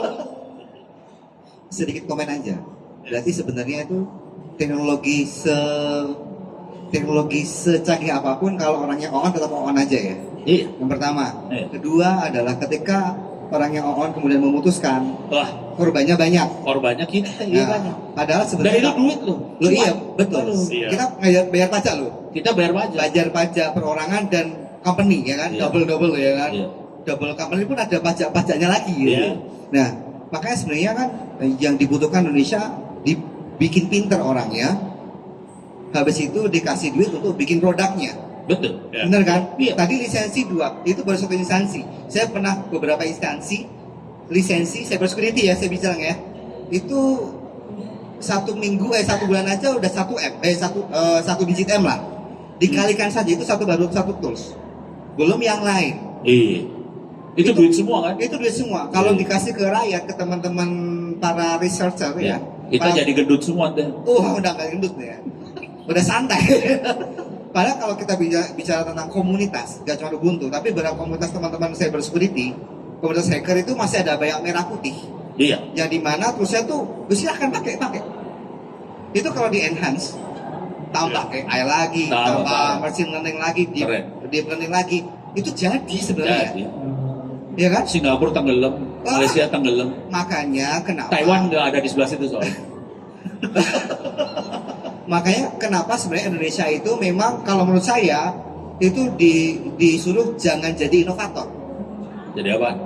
jadi operator, Apa? operator aja, ikut Operator. aja main aja. Kita nggak boleh jadi inovator. Oh, itu yang kondisi hari ini. Kondisi hari ini. Iya. Makanya kalau kemarin kita bicara tentang SDM, saya kemarin berhasil membuat kurikulum cyber security di ranah SMK. Baru satu SMK yang dimana kualnya red team, blue team, SOC. Dan di situ juga kami merancang Itu satu SMK. satu SMK. Lo harus berpikir supaya satu republik. Sudah saya towel kemarin yang pas peresmian itu ada direktur SMK, Nah, ada Komdigi, ada Mabes. kagak jalan. Ya paling nggak kan saya kasih tahu, Pak ini bisa, kenapa yang lain Ini yang nggak gua mau?" kerjain tau nggak? Gua bikin buku AI, SD, SMP, SMA, SMK. Gua taruh aja di Google Drive. Ini download. 4 juta yang download hari ini. Kita harus merubah republik, men. Lu kalau berusaha meyakinkan pimpinan, ya gitu modelnya jadinya, lemon. Mendingan kita dari rakyatnya langsung. Oke, kalau gitu berarti kita sebenarnya kalau kita bicara komando cadangan cyber itu kita sudah bikin seperti itu ya. Ya udah. Udah ya, Prof? Mari kita hajar, boleh. Yuk, mari dukungannya. Enggak, tapi teman-teman ya. gini. Kalau gue usul gini deh. Kita bikin SDM semaksimal mungkin. Udah gitu, cari kerjaan ke Singapura, Malaysia, dapat dolar, men. Waduh. Itu aja. Pasti semua anak-anak mau belajar. Taruhan gue. Sedang kita rancang itu, Pak. Ya. Aduh. Terus kerjasama sama Redo dikirim ke Arab tuh sekalian. Qatar ya, Qatar tuh, woi. Prof, jangan lupa wujud semua. Minyak di sana.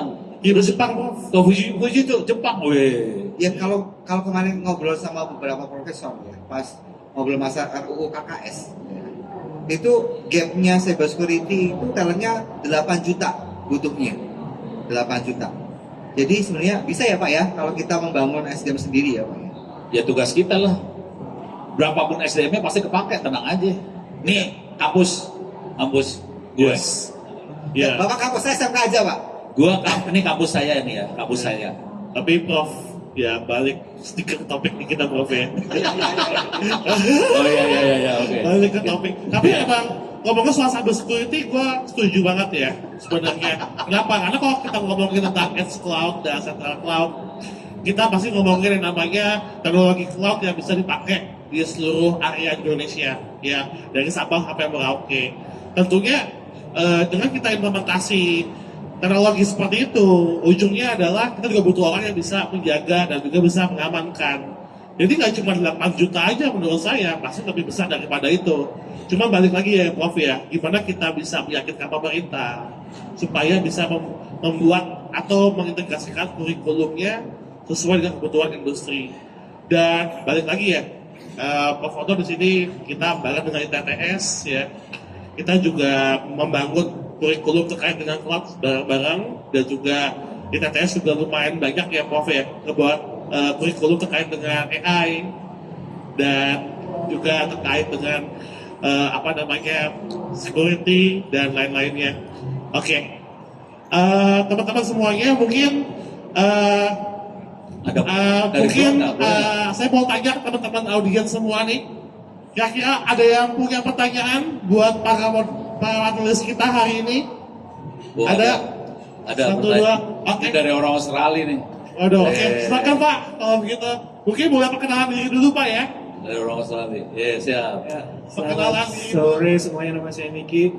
Saya sebenarnya udah lama kerja di luar, jadi mungkin perspektif saya sedikit beda ya dengan yang barusan diobrolin. Oh, keren. Nah, yang bikin saya memicu ketertarikan saya adalah kenapa gerakan di Indonesia itu selalu open source. Apakah itu berupa keterbatasan dana? Kenapa tidak mengimplementasi commercial off the shelf? Satu. Tidak apa? Mengimplementasi commercial off the shelf software. Jadi software off the shelf. yang sudah enterprise, itu satu. Yang kedua, saya herannya kenapa dari pemerintah itu tidak ditaruh orang-orang yang mumpuni yang bisa mengambil kebijakan. Jadi itu bisa turun ke bawah dan problem ini mungkin tidak ada. Itu yang jadi pertanyaan saya yang menggelitik sih. Itu aja Bagian dulu. dua jawab itu mah. Prof Ono lah Ini ini. dia yang jawab dia. Prof lah. Oke. Berani nggak lu jawab? Ayo. Lu jawab, lu pada Ini yang pertanyaannya jawab. buat ke siapa? Panel silakan. Everyone battle ya. Oke. Prof. Mungkin Nggak, dia dulu. oke. Siap. Pak Febri, monggo. Oke. Kenapa open source? Kenapa tidak Tidak. off the shelf tadi ya, komersial off the shelf? Ya sebenarnya gini, produk kenapa open source saat ini di cyber security ya. Saya di cyber security dari tahun 2005. Sampai hari ini tuh kita tidak diberi kesempatan dan diberi dana untuk membuat produk yang bisa dijual. Cyber security. Cyber security loh ya. Ada produk kadang Oh. dibanding-bandingin sama yang tadi Rusia lah atau sampai. Padahal tadi kita bisa Dijual sih. Bisa dijual. Tapi captive market di Kemhan. Nah, tapi Nembusnya setengah mati. berapa layar Prof kan gitu.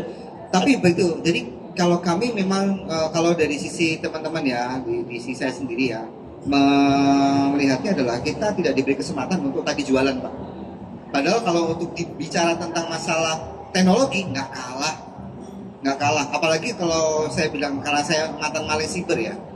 Saya punya teman yang bisa membuat malware dan malware itu persisten.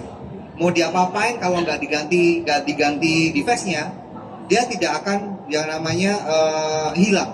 Oh, iya. Persisten. Nah sebenarnya kan itu kan bisa dipakai untuk kita pertahanan. Karena pertahanan ada dua, ofensif dan defensif. Gitu ya, itu dari satu, belum yang lain. Yang sekarang defend udah banyak. SOC tools, SOC monitoring, kita bisa pakai, bisa bikin bisa. Gitu Pak. Jadi kita hanya terbentur masalah regulasi dan kalau di KAK itu adalah ada support dari prinsipal. Nah udah itu ya Pak ya. Ada surat support dari prinsipal. Itu pasti ada. Bagian dia. Tadi yang kedua apa tadi pertanyaan kedua? Lebih ke pemerintahannya, kenapa di atasnya itu Oh, policy makernya bukan. Decision makernya bukan orang yang mumpuni dan Ya, mungkin ya. titipan, mungkin. Nggak, gua jawab yang kalau yang pertanyaan itu gampang sih. Yang urusan decision maker kenapa tidak mumpuni gampang. Kalau lu tahu politik Indonesia yang ada di atas orang politik sih. Orang-orang kayak kita udah pasti males ke urusan politik. Gitu sih, sesederhana itu aja. Mungkin Gitu ya? Mas Franky Ya, mau nambahin cuman Mas? ini yang tadi yang urusan software. Kalau buat cybersecurity mungkin marketnya niche market itu lebih ke arah pertahanan segala macam. Jadi emang untuk nembus yang itu emang susah-susah gampang. lu KKN-nya tinggi. Kalau ini bukan KKN sih maksudnya, entertainment fee-nya agak tinggi. Gitu ya, kalau yang itu. Cuman di dunia yang lain seperti di accounting itu adalah production house Indonesia yang bikin software yang dipakai di Indonesia. Cuman ini kalau boleh jujur terus terang ngomong, ini ada temen di solusi.intech.co.id, dia bikinnya cyber security. Oke. Ini gue ngomong belak-belakan jujur ya. Oke. Dia ngomong jujur nih, CEO-nya langsung ngomong ke saya. No. Kalau gua jual langsung dari pabrik ke pasar di Indonesia, harga jatuh. Jadi produk Indonesia dijual ke Indonesia, harga jatuh.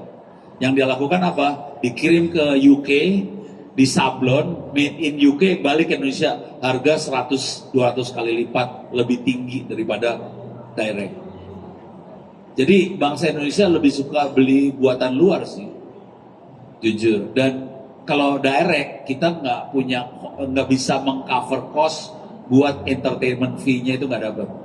Kita harus keluarin dulu, baru dapat kalau itu. Untungnya gede. Gua ngomong bener nggak sih? Betul, betul. Ya, betul sih Prof. Kondisinya kayak gitu sih. Ya. Tapi gua nggak usah nyebut ini ya. Kira-kira menjawab Pak kayaknya Pak? Yes, oke, siap. Oke, Itu belakang ada lagi. pertanyaan selanjutnya Pak. Oke, boleh perkenalkan diri dulu Pak ya? Thank you for giving me the chance. I'm from China. I'm glad to meet you. I know you are the internet father of Indonesia. Wow. No, thank you. Thank you for giving me the chance. I'm very happy for this. Now I have a question. I look around this exhibition. I found many the companies for the data information and the securities, but I not find a company in Indonesia for the data securities solution company. And my question is, do you like the foreigner the investment in this field, especially from China? You know, China before the 10 years we set up the wall to protect the data securities. Now it's very good in the world, but I think do you like and welcome the China the company into this market, into this field to help the Indonesia the data security field? Thank you very much. Oh, Okay. thank you. Thank you. I believe Gue this yang question jawab. is for you. It's Yeah, directly okay. to you as the father of internet. Okay. It's not me actually. Yeah, actually the answer is very simple. If we look at the regulation, we need to comply to the regulation, especially if this is about data security, data privacy. As long as we comply, it should be okay. It can be any company actually, not only China. We can work with the Americans, Europe, and so on. The problem with to be able to comply, we need to audit the capacity, the capability in building the technology and everything. And then, to be honest, it's quite difficult to be able to achieve high standard in securing the data. If this particular company from China able to achieve this kind of standard, should be okay. So our major concern is about the comply to our regulation, because this is like data of the Indonesian citizen. We don't want this data to leak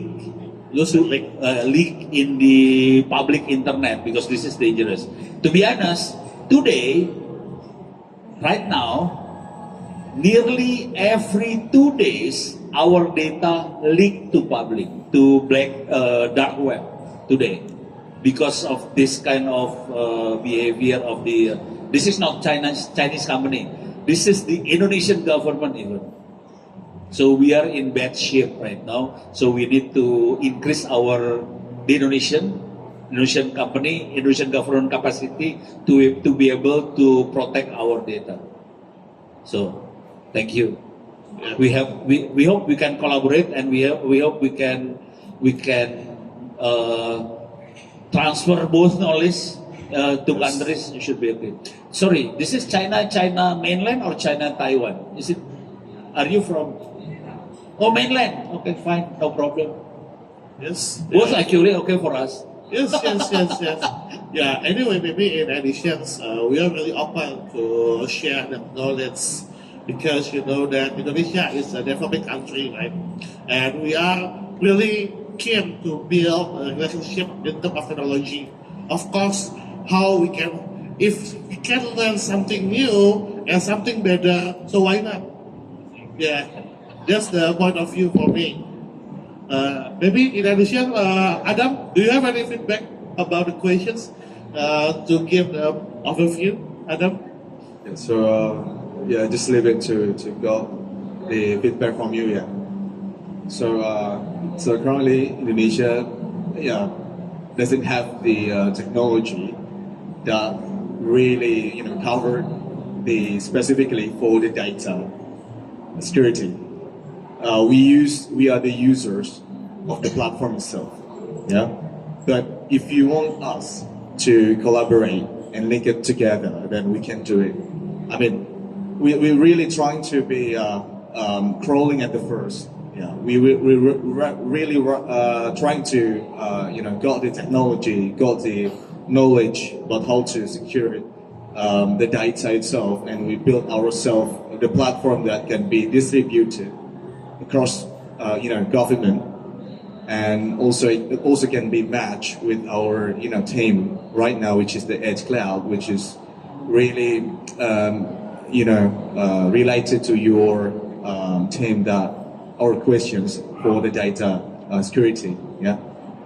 So Indonesia really need knowledge transfer, like Pak Ono said previously, and we really want to got the knowledge about how we securing the data in a very proper manners. Yeah. So probably that's a little bit additional for me. Yeah. Okay, thank you, Pak Adam. Is it answers your questions? I come here to find a good partners. I will support all the technology and maybe some of the investment of this. I want to find a good partner to support the Indonesia for this field of the national data security. I come here. Okay, thank you. Oh, okay, thank you. If you are interested on the meetings, maybe we can do some more job to cooperate each other. I come from China. Sure. Do you have any stand or where is your? I'm from the Beijing Tangning. No. In this, which one is yours? Your booth. You're open both in here, so we can This come is to your booth. my company is the first time to come here. Only as an investor, I'm not the exhibition. I'm look okay.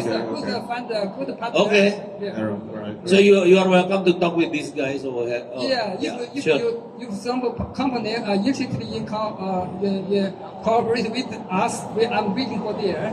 We can communicate. Okay. Sure, Yeah. thanks. Yeah. Thank you. Okay, thank you so you. much. Mungkin ada pertanyaan dari teman-teman yang lain terkait dengan sesi panel kita?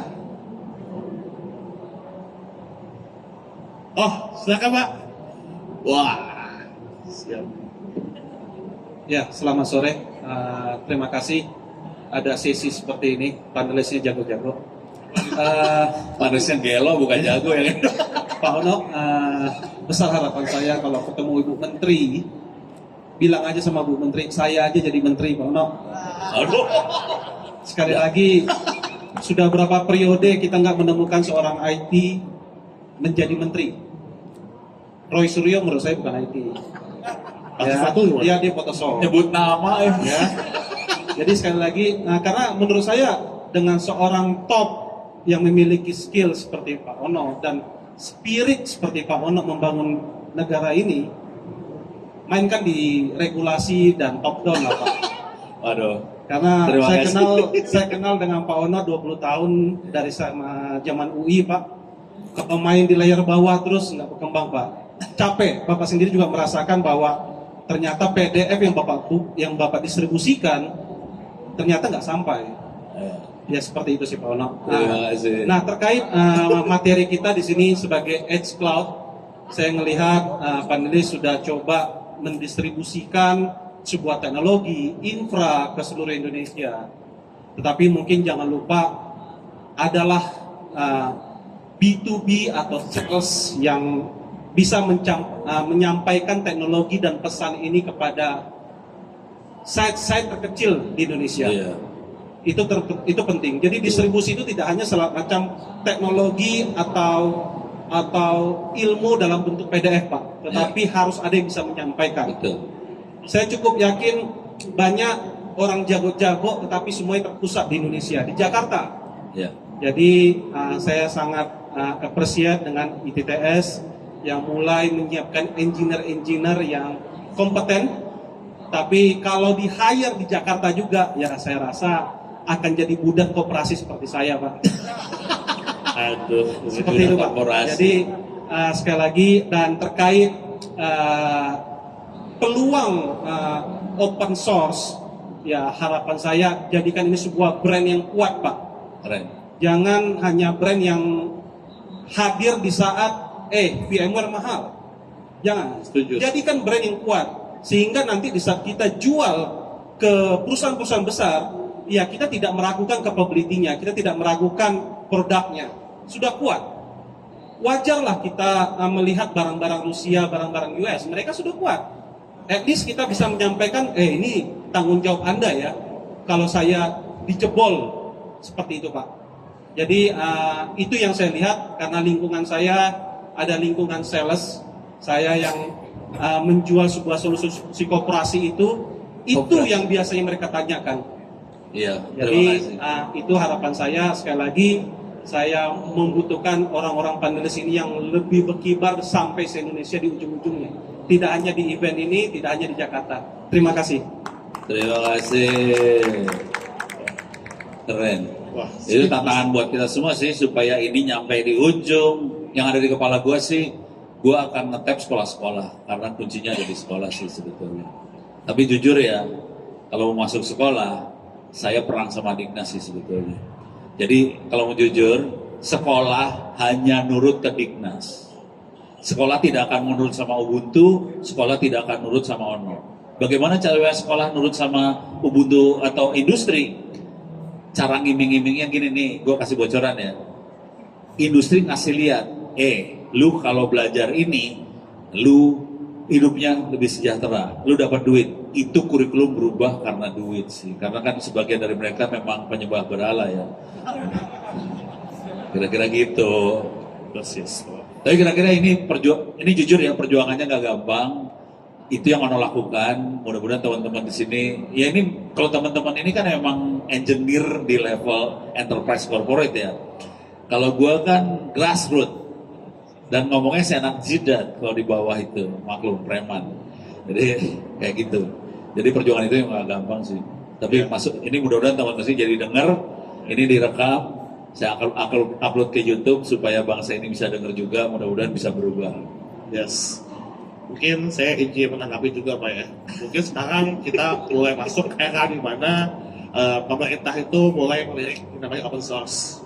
Ya sebetulnya masuknya open source sebagai solusi teknologi di Indonesia itu tentunya akan memberikan lebih banyak impact terhadap lokal-lokal talent yang ada di Indonesia. Seperti itu. Kenapa? Kalau kita ngomongin produk proprietary, kita ngomongin produk yang tinggal pakai aja gitu ya, dan servisnya dari luar negeri, itu ujung-ujungnya kita cuma jadi pengguna pintar, orang yang pandai pakai aja gitu. Sedangkan dengan pemerintah mulai ngarah ke open source. Bukan arah sih sebetulnya. Kalau lu belum baca bener sih undang-undang SPBE. Oh wajib. Kalau lu baca peraturan presiden sistem pemerintahan berbasis elektronik, eksplisit ditulis bahwa harus pakai open source. Nah, itu peraturannya udah ngomongnya gitu. Cuman implementasinya. Bos-bos lu pada yang ada di pemerintah pada nggak ngerti open source teh naon. Hah? Oh ya bagi-bagi beda. Ya, tapi ya begitulah ya. Kita kalau ngomong Indonesia mungkin kita apapun awal itu dulu ya, lihat dulu gitu ya kan. Ya, lihat pemerintah udah cukup baik. Tapi gimana cara kita sebagai rakyat ya untuk bisa nge-push hal ini? Karena balik lagi kalau pemerintah udah mewajibkan ya, itu artinya kita tidak menjalankan ya kan. Iya. Dan yang untung itu justru adalah perusahaan-perusahaan yang ada di daerah. Perusahaan-perusahaan solusi, Iya. ya perusahaan-perusahaan yang ngebangun apa namanya aplikasi, yang pokoknya yang bagian masak-masak lah ya, coding-coding, ngebangun network, ngebangun security, mereka semua kebagian kuenya. Seperti itu gambarannya. Nah mudah-mudahan yang Ubuntu sahabat Ubuntu Indonesia Yes. Garuda Ops-nya jalan Yes. Siap. supaya kalau Garuda, lu pada ngerti Garuda Ops nggak? Belum. Oh ini kerjaannya dia emang. Harus lu yang cerita sih sebetulnya. Ya. Siap kalau begitu. Jadi di satu sisi kita saat ini lagi menjalani program edukasi ya. Dan sebetulnya program edukasi ini udah dijalankan bareng Profondo di TTS. Tapi gimana caranya supaya program ini nggak cuma jalan di satu tempat, tapi bisa menyeluruh ke seluruh Indonesia. Nah, maka kita membutuhkan sebuah operasi yang sifatnya masif, ya, terstruktur, ya kan, dan juga semuanya dapat dilakukan secara merata, seperti itu. Jadi Garuda Ops ini memang targetnya adalah kita membuat sistem pembelajaran yang sifatnya online, ya kan, dan ini semua community driven.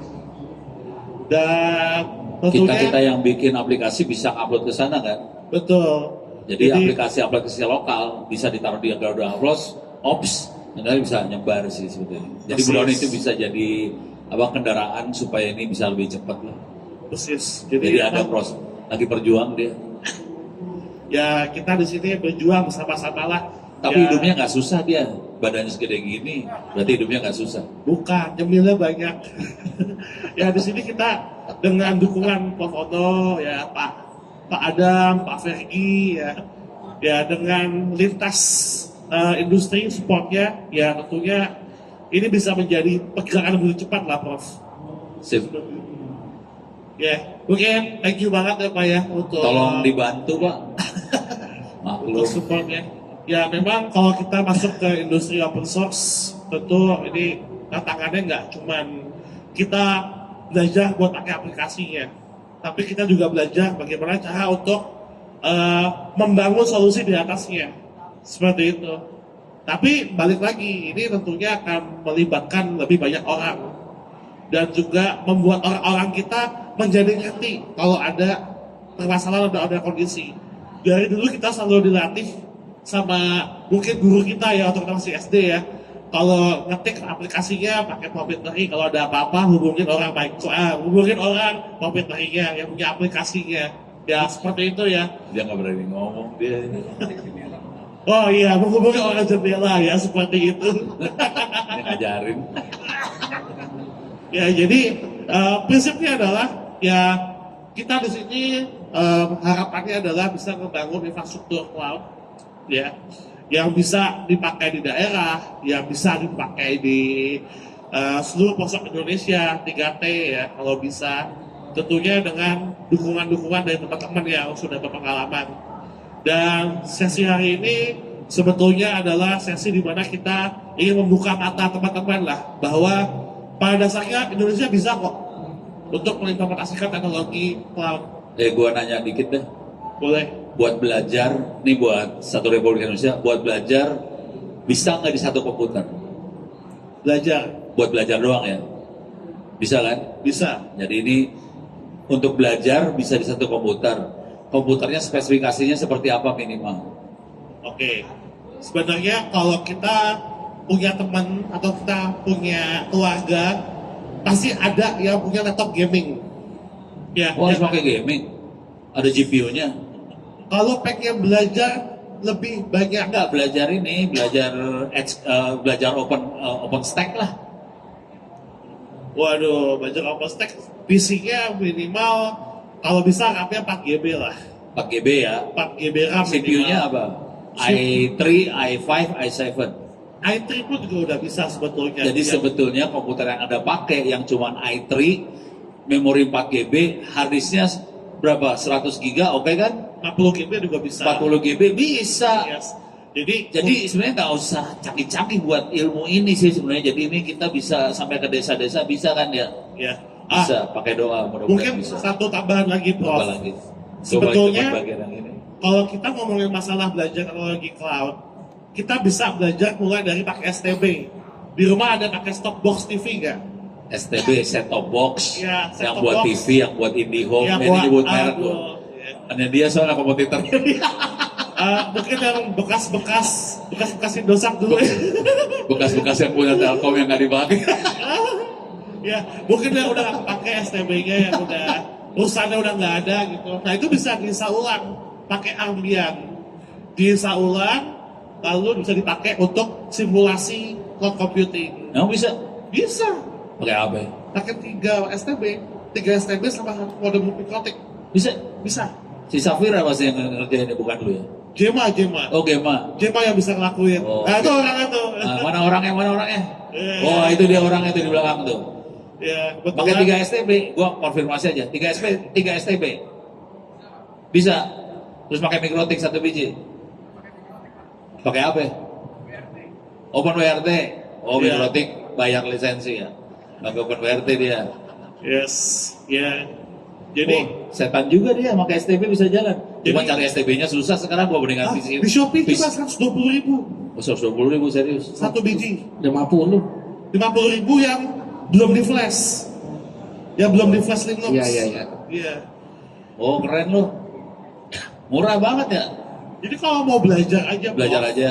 itu nggak sampai 500.000 udah bisa kok kita ngebangun infrastruktur. Jadi jangan jauh-jauh pakai laptop yang. Ini maksudnya spek buat gede. sekolah-sekolah nih, karena ini direkam, kita naikin Yes. ke YouTube, jadi sekolah-sekolah yang pengen belajar yang namanya Edge Cloud, sebetulnya nggak perlu komputer yang canggih banget supaya bisa bikin cloud. Yes, persis, Iya, Prof. gitu.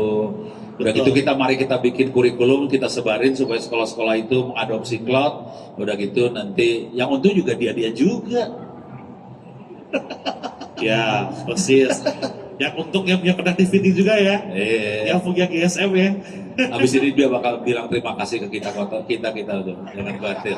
Ya, ya mungkin sedikit tambahan ya teman-teman ya.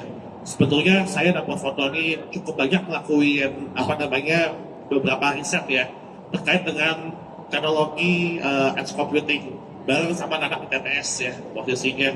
Jadi percaya nggak percaya kita cuma modal 1 STB aja itu bisa menjadi pengganti Google Drive, bisa menjadi pengganti teknologi yang ada yang kita bayar per bulannya berapa puluh ribu lah ya. Sedangkan pakai STB aja itu modal 100.000 bisa dipakai 3 tahun 4 tahun sampai barangnya rusak gitu. Dengan cara ya diinstal Ubuntu, lalu diinstal Nextcloud, lalu dipasang pakai Cloudflare yang Zero Trust. Udah tinggal ditaneling ke atas, udah jadi seperti itu. Jadi by prinsip memang kita untuk belajar edge computing itu nggak susah sebetulnya. Dan kakak apa aja selama kita punya niat bisa jadi apa aja lah ya. Gue nanya, ilmunya udah ditulis belum? Ilmunya Iya. di LinkedIn banyak saya tulis. Oh, lu LinkedIn mah lu nulisnya komentar. Si Gema udah nulis belum Gema? Nah, kenapa nih Gema, lu udah nulis belum ininya? Belum. Nah, Nulis barang dah. ayo. Nulis ya. Sekalian bikin konten YouTube. Oke, sip. Yes. Sama nanti kita juga lagi ngerancang buku putih buat edge computing, Prof. Oh gitu. Yes. Oh, Jadi di buku putih ini rencananya kita pengen memberitahu bahwa arsitektur untuk membangun edge computing itu nggak perlu yang selalu S86, Iya. tapi bisa pakai ARM-based dan bisa pakai RISC-V. Oh, oke. Nah, tentunya ini akan hemat listrik. Paling cuma 5 watt, 15 watt, 25 watt, udah jadi server. Udah bisa ngejalanin komputasi yang dibutuhkan untuk day-to-day activity, Prof. Panas dia panas. Enggak, saya cuma mau nambahin aja. Jadi tadi itu untuk yang community base atau yang memang mereka mau belajar aja gitu. Dia buat belajar Jadi doang. kalau misalkan kita bicara yang lebih luas lagi atau lebih jauh lagi untuk menggantikan proprietary, Sekarang kami itu sedang mencoba untuk ke arah sana. Jadi gimana caranya teknologi ini bisa holistically cover firmware base yang bisa kita gantikan dengan entah itu Ubuntu atau open source base. Jadi solusinya siap pakai plus ada supportnya. Ini mesin lu apa yang dipakai? X86 bro. X86. X86. Oh, X86. Jadi kita satu stack full itu memang ada beberapa proprietary, cuma intinya adalah si foundation underlying infrastrukturnya ini udah open source. Open source. Oke. Gitu. Wah, keren. Wah keren. Ini Berarti pernyataan keren dari operator ya. berarti kita tunggu rilisnya berarti ya. Insya Allah. Kalau Pakai apa perlu nih? gua bantu woro-woro supaya dagangan lu laku, kasih tau gue. Boleh di spill nggak? Backendnya pakai apa? Titik ada K-nya belakangnya M. Wah, oke, siap. Oke. Itu habis. KM itu killing me katanya. Atau kiss me ya, gitu. Ini kan kiss me kayaknya. Oke, kalau begitu Prof, sepertinya kita udah masuk diplototin. ke penghujung acara ya. Oh, mbaknya udah, mbak sini mbak, silakan mbak. Yes, kita langsung penghujung acara. Terima kasih atas kesempatannya mbak. Ya, thank you serius ya. banget untuk teman-teman panelis hari ini. Prof Ono, thank you banget ya untuk waktunya dan juga kesempatannya. Thank you juga Pak Adam Aditya ya dari jauh-jauh nih datang ke tengah kota nih. Dekat dari kantor. Oh ya mantap. Iya Medan Merdeka ya dekat ya. Dan thank you juga untuk Mas Fergie hari ini udah sharing seputar DevOps dan yang paling luar biasa di sini thank you banget Pak Tri Febrianto. Wah mungkin sesi ini saya tutup. Terima kasih teman-teman semua dan selamat sore semuanya. Baik, terima kasih. Boleh beri tepuk tangan yang meriah untuk diskusi kita pada sore hari ini, luar biasa sekali ya. Kalau kita lihat tadi kita simak ya seperti obrolan bapak-bapak komplek ya. Tapi bisa memperkaya wawasan kita semua loh. Asik banget ngobrolnya ya. Untuk sebagai bentuk apresiasi kepada para panelis dan juga kepada moderator kami, ada sertifikat yang akan kami serahkan.